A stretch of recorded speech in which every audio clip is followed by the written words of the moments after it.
दोस्तों कल मैंने रिसर्च किया अपने दोस्त के लिए।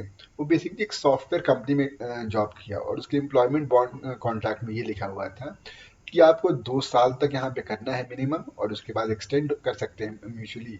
और अगर आप 2 साल से पहले छोड़ेंगे तो आपको 2 लाख लिक्विडेटेड डैमेजेस और 2 लाख और चीजें बाकी सब ट्रेनिंग वगैरह की फीस रिम्बर्स करनी होगी। उसमें नोटिस पीरियड या कुछ था ही नहीं। अब इस मेरे दोस्त को 1 साल बाद छोड़ना पड़ रहा है, तो वो जानना चाहता था क्या वो ऐसा कर सकता है या कंपनी केस फेस करेगी। तो दोस्तों मतलब एक मैं सोचा कि ऐसे केसेस सबके साथ आते होंगे, क्योंकि आप जैसे करने साइन करने में तो कर देते हैं कुछ समय भी बेसिकली या नीडी। तो कंपनी जो साइन कराना चाहे हमारी बार्गेनिंग पावर तो उतनी होती नहीं है, बट बाद में सिचुएशन चेंज हो सकती है। तो इनफैक्ट ये JK cotton SPG and WVG mill limited versus state of UP supreme court का 1990 का जजमेंट है। और ऑल्दो इसमें ये बात तो नहीं है, मैं ये साफ साफ कह रहा हूँ कि नोटिस पीरियड कुछ नहीं है, क्या करोगे। लेकिन इसमें सुप्रीम कोर्ट ने साफ कहा था कि अगर कोई भी ऐसा अगर कॉन्ट्रैक्ट ऐसा जिससे एक पार्टी को बाहर निकलना मतलब परमिटेड ही नहीं है, मतलब वो तो आप कह सकते हैं कि भाई ये 4 लाख पैसा दे दो तब तो निकल ही सकता है।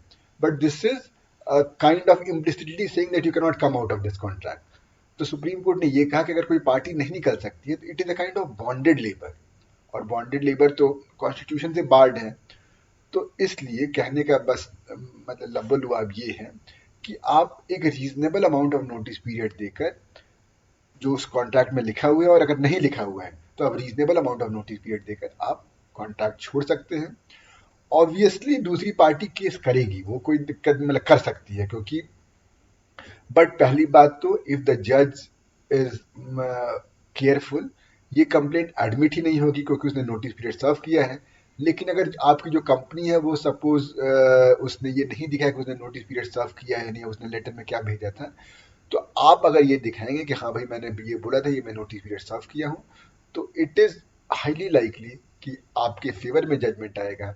एंड यू आर आपसे कोई बॉन्डेड लेबर नहीं करा सकता है।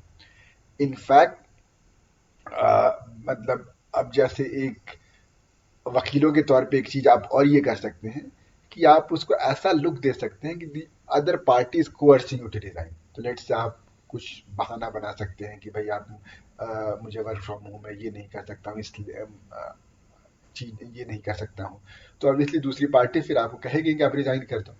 तो एक और ये तरीका है जिसमें आप दिखा सकते हैं it's the other party which has terminated my contract rather than you, मतलब आपने वॉलंटरली रिजाइन करने का। तो दोस्तों ये मैंने कल अपने दोस्त से शेयर किया और मुझे लगा कि ये काफ़ी वैल्यूएबल इंफॉर्मेशन हो सकती है, क्योंकि आज से 1-2 महीना पहले भी मेरे से किसी ने ऐसे ही पूछा था और दोस्त समय में इस पे काम नहीं कर पाया, क्योंकि obviously blood is thicker than water. अब दोस्त का था तो करना तो पड़ेगा ही।